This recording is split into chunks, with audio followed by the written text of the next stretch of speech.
이게 방정식이라는 표현을 쓰는 게 맞는 건지를 잘 모르겠습니다. 제가 이 수포자 같은 느낌의 문과 출신이라서요. 혹시 틀렸다면 댓글로 알려주시길 부탁드리겠습니다. 제가 앞전에 올린 영상들에서 네가 잘했으면 결과가 잘 나왔을 거야, 뭐 이런 얘기들을 자주 했는데요. 오늘은 결과를 구성하는 요소를 좀 생각을 해보고요. 어떻게 조정을 하면 더 좋은 결과에 다가갈 수 있을지에 대해서 같이 고민을 좀 해보겠습니다. 저는 까칠하게 까보고 심플하게 정리해준 남자 까심입니다. 제가 인과관계를 설명하면서 이런 얘기를 했죠. 모든 결과에는 이유가 있고 이유는 너 스스로한테서 찾아라, 뭐 이런 얘기를 했는데요.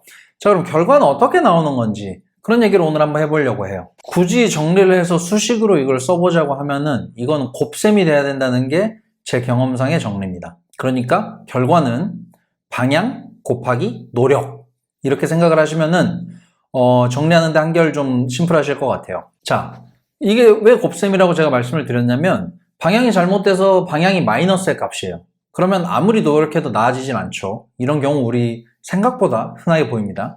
그리고 방향을 아무리 우리가 잘 잡아도 노력의 값이 0이라면 아무 변화도 일어나질 않겠죠. 그렇기 때문에 곱셈이라고 말씀을 드리는 겁니다.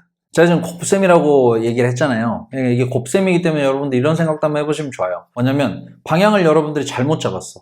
방향을 잘못 잡아서 방향의 값이 마이너스라면 여러분들이 노력을 아무리 해도 노력한 만큼 마이너스의 값만 점점 늘어나게 되는 거겠죠. 근데 이거는 제가 나중에 또 따로 설명을 할 텐데 이게 기회비용 때문에 그래요. 여러분들이 여기다 들인 시간과 노력을 다른 데다가 했으면은 더 좋은 결과를 만들어낼 수 있는 기회가 있었는데 그거를 이 잘못된 선택으로 날려버렸기 때문에 그렇습니다. 자, 이게 결과가 곱셈으로 나온다고 제가 이제 계속 얘기를 하고 있는데 그럼 우리가 좋은 값을 얻으려면 어떻게 해야 될까요? 일단 가장 먼저 당연한 얘기지만 일단 둘 중에 하나라도 마이너스가 있으면 안 되겠죠.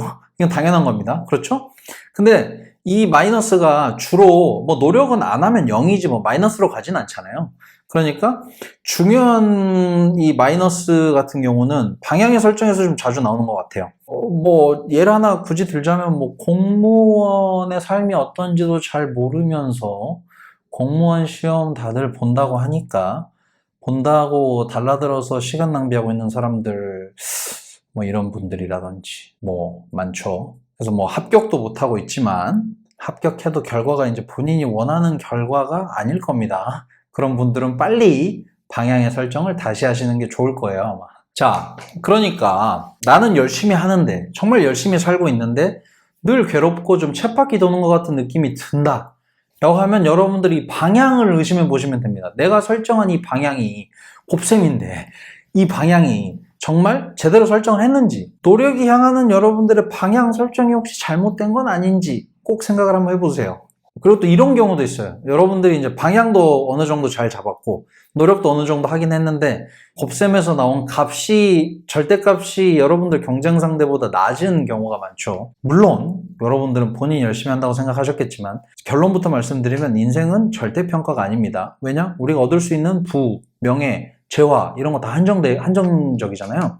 그렇기 때문에 여러분들 인생은 상대평가라고 생각을 하셔야 돼요. 그렇기 때문에 여러분들 경쟁 상대보다 이 곱셈에서 나온 절대값이 작다.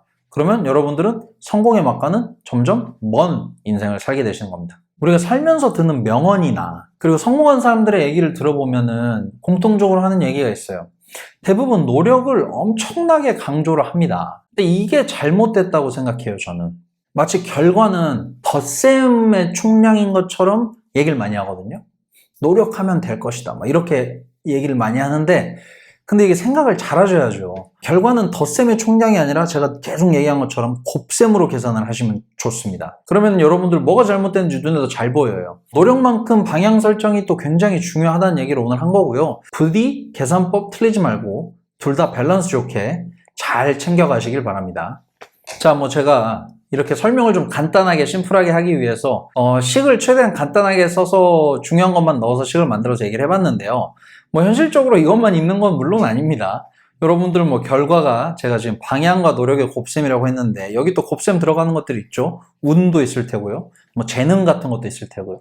근데 제가 뭐 운이나 재능 이런 걸 왜 뺐냐 라고 하면은 여러분 운이나 재능은 여러분들이 지금 컨트롤할 수 있는 영역을 벗어난 문제들이에요. 여러분들이 컨트롤 가능한 두 가지 이것만 넣어서 제가 오늘 이해하기 쉽게 심플하게 설명 한번 해봤습니다. 자, 여러분들 방향 설정도 없이 쓸데없이 진짜 무조건 덮어놓고 그냥 열심히 노력해라 라고 얘기하는 것들, 여러분들 이제 좀 휘둘리지 마시고 그런 것들 잘 걸러서 듣는 능력이 좀 생기셨으면 좋겠네요.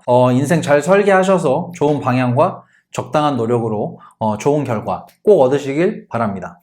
자, 마지막으로 한마디만 더 할게요. 제가 오늘 결과는 곱셈으로 계산하시면 더 좋다고 계속 얘기를 했는데 곱셈이라고 하니까 이게 뭐 오해를 하시는 분들이 혹시라도 있을까봐 얘기하는 겁니다. 방향 설정도 마이너스, 노력도 마이너스면 원래 수학이면 곱하면 양의 수 플러스가 나와야 되는데 인생 살다 보면 그런 일 없습니다. 있을 리가 없죠. 이상한 생각 하시면 안 돼요. 자, 오늘은 여기까지 할게요. 빠이!